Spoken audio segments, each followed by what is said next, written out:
નમસ્કાર. મારું નામ ડૉક્ટર કિન્નર અવાશિયા છે. હું નારાયણા હોસ્પિટલમાં રોબોટિક જોઈન્ટ રિપ્લેસમેન્ટ અને ટ્રોમા સર્જન તરીકે કાર્યરત છું. રાઈટ સર, સૌથી પહેલો પ્રશ્ન પૂછવાનું એ મન થાય કે ઘણા બધા લોકોને એવું કહેતા સાંભળ્યું છે કે ભાઈ સાંધાનો દુખાવો થયો છે, તો એ એક્ઝેક્ટલી છે શું અને એનું નિદાન કેવી રીતે થતું હશે? જો સાંધાનો દુખાવો, જેને આપણે કોમનલી આર્થરાઇટિસ તરીકે પણ ઓળખીએ છીએ, રાઈટ, એ એક ટર્મિનોલોજી તેવી છે કે જેમાં એક જોડણી છે, આર્થ્રો પ્લસ આઇટિસ. આર્થ્રો એટલે કે જોઈન્ટ અને આઇટિસ એટલે કે ઇન્ફ્લામેશન એટલે કે સોજો. જેને સાદી ભાષામાં જો સમજાવવામાં આવે તો કોઈ પણ શરીરના સાંધામાં આવેલ સોજો જેને કહેવાય આર્થરાઇટિસ. અને અલ્ટિમેટલી તે સોજો જ્યારે વધારે વકરે છે ત્યારે સાંધાની સપાટીની ઉપરની આવેલી ગાદીને નુકસાન કરે છે, જેને આપણે ઘસારા સ્વરૂપે જાણીએ છીએ. હવે આર્થરાઇટિસના વિશ્વભરમાં આમ જોઈએ તો 300 કરતા પણ વધારે પ્રકાર છે. ઓકે, પણ કોમનલી આપણે જ્યારે વાત કરીએ તો રૂમેટોઇડ આર્થરાઇટિસ એટલે કે સંધિવા, ઓસ્ટિયો આર્થરાઇટિસ એટલે કે ઉંમરના હિસાબે સાંધામાં લાગુ પડતો ઘસારો, જે જનરલી ગોઠણના સાંધામાં ખૂબ જ જોવા મળે છે. તદુપરાંત ગાઉટ એટલે જેને કહેવાય ગઠિયોવા, યુરિક એસિડ વધી જવાથી જે થાય છે. અને ચોથો પોસ્ટ ટ્રોમેટિક આર્થરાઇટિસ એટલે કે કોઈ પણ સાંધામાં જ્યારે ઇન્જરી થાય, સ્પોર્ટ્સ ઇન્જરી થાય, લિગામેન્ટ્સની ઇન્જરી થાય અથવા તો ફ્રેક્ચર થાય, ત્યારબાદ સાંધાની ગાદીમાં લાગુ પડતો ઘસારો. આ બધા જ ઘસારાના પ્રકાર છે. હવે જ્યારે કોઈ પણ દર્દીને સાંધામાં ઘસારો લાગુ પડે અથવા તો સાંધામાં દુખાવો ચાલુ થાય, ત્યારે સૌપ્રથમ તો મારી એવી સલાહ છે કે તેણે ઘરગથ્થુ ઉપચાર કરવાને બદલે અથવા તો ઇન્ટરનેટ પર સર્ચ કરીને કોઈ આડા તેડા ઉપાય અજમાવાને બદલે તરત જ ઓર્થોપેડિક સર્જનને કન્સલ્ટ કરવા જોઈએ. જ્યારે તે દર્દી ઓર્થોપેડિક સર્જન પાસે જાય છે ત્યારે ઓર્થોપેડિક સર્જન તેનું ફિઝિકલ એક્ઝામિનેશન કરે. ફિઝિકલ એક્ઝામિનેશન કર્યા પછી જરૂર પડે તો અમુક બ્લડ રિપોર્ટ્સ કરવામાં આવે અને ત્યારબાદ જે તે સાંધો, જે અસરગ્રસ્ત સાંધો હોય તેના એક્સરેસ કરવામાં આવે. ક્યારેક ક્યારેક એવું પણ જરૂર પડે કે જે તે સાંધાનો અમારે MRI અથવા તો CT સ્કેન પણ કરવો પડે. MRI, CT સ્કેન, એક્સરે અને બ્લડ રિપોર્ટ્સ પરથી બે વસ્તુનું નિદાન થાય. એક તો આ ઘસારો અથવા તો આર્થરાઇટિસ કયા પ્રકારનો છે, અને આ સાથે સાથે ઘસારાના પણ સ્ટેજ હોય છે. જેમ આપણે બધા જ જાણીએ છીએ કોમનલી કે ભાઈ કેન્સરના 4 તબક્કા હોય, ફર્સ્ટ, સેકન્ડ, થર્ડ, ફોર્થ. એવી રીતે ઘસારાના પણ 4 તબક્કા હોય છે. અથવા તો અમે એને 3 તબક્કામાં એવી રીતે પણ ઘણીવાર વહેંચીએ કે માઇલ્ડ, મોડરેટ અને સિવિયર. તો એક્સરે, CT સ્કેન, MRI કરાવવાથી વી ક્લાસિફાય ધી ડિઝીઝ કે આ દર્દીને આ ઘસારો આ તબક્કામાં છે. આના પરથી ચોક્કસપણે નિદાન થતું હોય છે. અને નિદાન થયા પછી આપણે જેમ કહીએ છીએ કે યોગ્ય જ્યાં સુધી નિદાન ન થાય ત્યાં સુધી યોગ્ય સારવાર ચાલુ ન થઈ શકે. એટલે ફર્સ્ટ સ્ટેપ ઇઝ ફર્સ્ટ કે કરેક્ટ ડાયગ્નોસિસ. અને કરેક્ટ ડાયગ્નોસિસ જ્યારે થાય પછી આપણે એની યોગ્ય સારવાર ચાલુ કરી શકીએ. રાઈટ સર, સારવારની આપણે જસ્ટ વાત કરી તો રોબોટિક જોઈન્ટ રિપ્લેસમેન્ટ સર્જરી કરવામાં આવતી હોય છે. એક્ઝેક્ટલી આ છે શું અને એની જરૂરિયાત કઈ રીતે થતી હોય છે? જો આપણે જાણીએ છીએ કે વિજ્ઞાનના દરેક ક્ષેત્રમાં નવા ઇન્વેન્શન્સ મનુષ્યની સુખાકારી માટે થાય જ છે, અને મેડિકલ સાયન્સ પણ તેમાંથી બાકાત નથી. એટલે જેના ભાગરૂપે ઓર્થોપેડિક ક્ષેત્રે રોબોટિક આસિસ્ટેડ એટલે કે રોબોટની મદદથી જોઈન્ટ રિપ્લેસમેન્ટ સર્જરી કરવામાં આવે તેનો આવિષ્કાર છેલ્લા અમુક વર્ષોથી થયેલ છે. Right sir, in fact robotic joint replacement ની આપણે વાત કરી રહ્યા છે, એ કેવી રીતે થાય છે અને એ કન્વેન્શનલ જોઈન્ટ રિપ્લેસમેન્ટ થી અલગ કેવી રીતે છે એના વિશે જણાવો. જો આપ સૌને થોડુંક જાણીને નવાઈ લાગશે અથવા તો મનમાં એક સવાલ પણ થશે કે જોઈન્ટ રિપ્લેસમેન્ટ સર્જરીઝ ખૂબ જ સફળતાપૂર્વક લગભગ 30 વર્ષ કરતા વધારે સમયથી દુનિયાભરમાં ચાલી રહી છે. તો સાહજિક રૂપે આપણા મનમાં એવો સવાલ થાય કે ભાઈ જોઈન્ટ રિપ્લેસમેન્ટ જો મેન્યુઅલી મનુષ્ય એટલે કે ડોક્ટર દ્વારા થતું જ હતું તો રોબોટની આમાં જરૂર શું પડી? હવે સૌ પ્રથમ તો આ સવાલનો જવાબ આપતા પહેલા હું એમ કહું કે રોબોટિક જોઈન્ટ રિપ્લેસમેન્ટ સર્જરી કઈ રીતે થાય છે. તો જોઈન્ટ રિપ્લેસમેન્ટ સર્જરીમાં હાડકાની ઘસાઈ ગયેલી સપાટી અને ઘસાઈ ગયેલી ગાદીનો ભાગ કટ કરીને તેના સ્થાને નવો અથવા તો જેને કહીએ આપણે કૃત્રિમ સાંધો અથવા તો આર્ટિફિશિયલ જોઈન્ટ મનુષ્યના શરીરમાં બેસાડવામાં આવે છે. હવે રોબોટિક જોઈન્ટ રિપ્લેસમેન્ટ સર્જરીમાં હાડકાને કાપવાનું કામ અથવા તો કટ કરવાનું કામ રોબોટની મદદથી કરવામાં આવે છે. એટલે કે જેને કહેવાય રોબોટિક આર્મ. અને જેને માટે ઓપરેશન પહેલા દર્દીના શરીરના અમુક એક્સરે સીટી સ્કેન રોબોટના મશીનમાં અંદર ફીડ કરવા પડે છે અને ઓપરેશન દરમિયાન દર્દીના હાડકાના 3 dimensional model real time data દ્વારા જનરેટ થાય છે.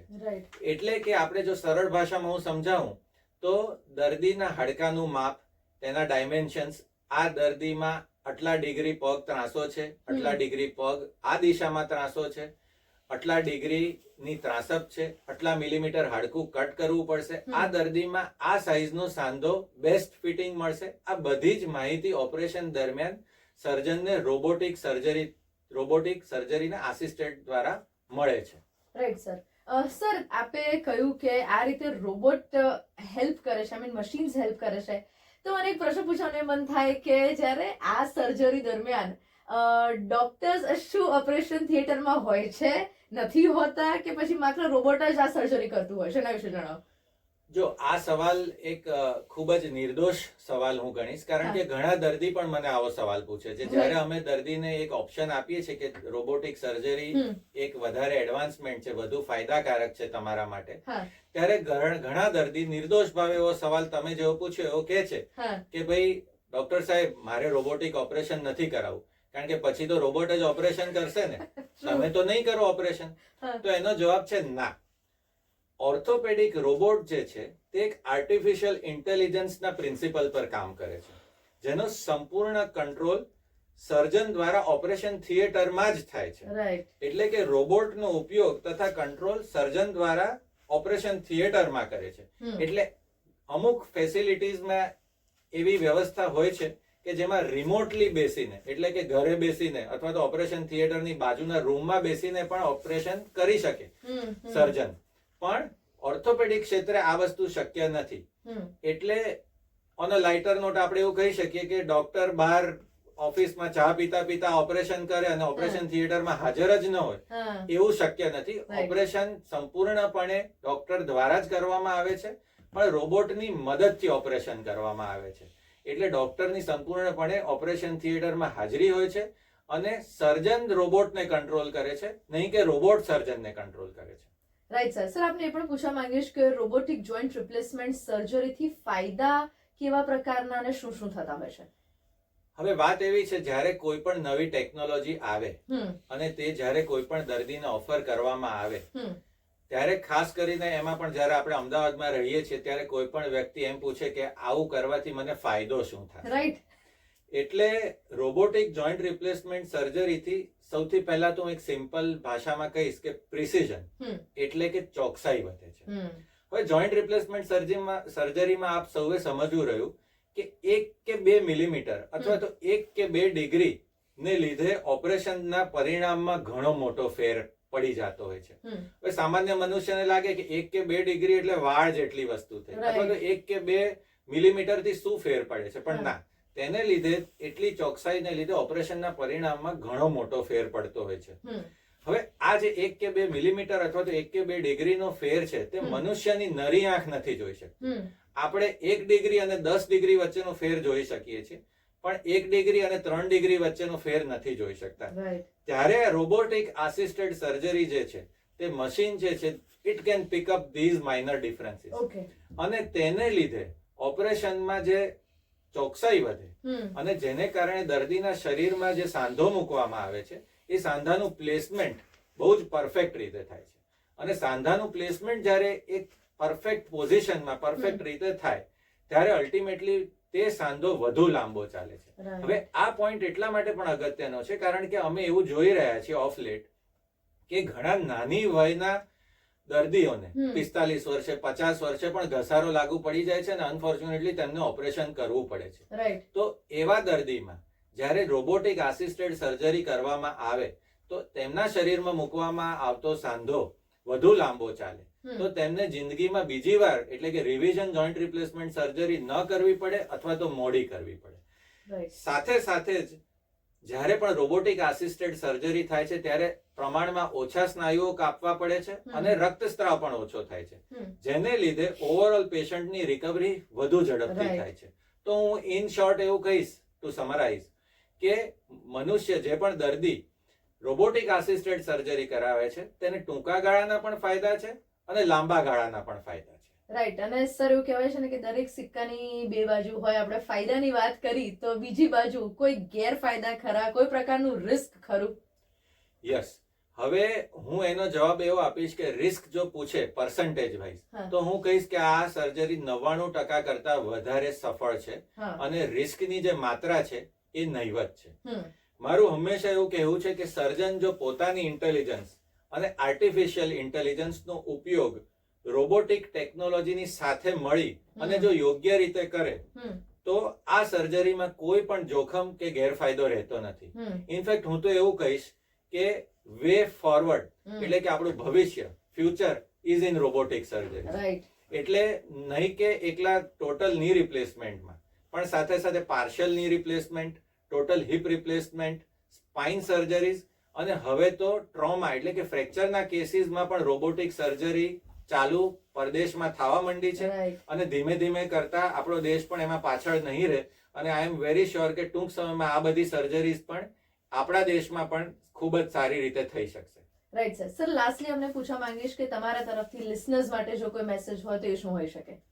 હું મારા બધા જ દર્દીના સગાવાલા, પેશન્ટ્સ, મિત્રો બધાને એવું કહેવા માંગીશ કે જ્યારે કોઈ પણ વ્યક્તિ સાંધાના દુખાવાથી લાંબા સમયથી પીડિત હોય અને જો યોગ્ય માર્ગદર્શન લઈ ચૂકી હોય અને એમને ઓપરેશન કરવાની સલાહ આપી હોય તો તેણે જિંદગી જીવવાનો આનંદ ગુમાવ્યા વગર યોગ્ય સમયે ઓપરેશન કરી અને જિંદગી જીવવાનો આનંદ પાછો મેળવવો જોઈએ અને એક એક્ટિવ પેઇન ફ્રી લાઈફ હંમેશા માટે જીવવી જોઈએ, જેને અમે કહીએ છીએ કે restoration of mobility as soon as possible મળવી જોઈએ. અને હું એમ જ કહીશ કે life is movement and movement is life. એટલે દરેકે દરેક દર્દી પેઇન ફ્રી રહે અને ચાલતું ફરતું રહે અને પોતાની રોજિંદી મનગમતી બધી જ કાર્ય પદ્ધતિ હંમેશા માટે કરતું રહે, એવી જ દરેક દર્દી માટે શુભકામનાઓ અને શુભેચ્છાઓ. ક્યાં વાત હે. Thank you so much sir for being with us અને થેન્ક યુ સો મચ આટલી અમેઝિંગ ઇન્ફોર્મેશન શેર કરવા માટે. ખૂબ ખૂબ thank you. Thank you very much.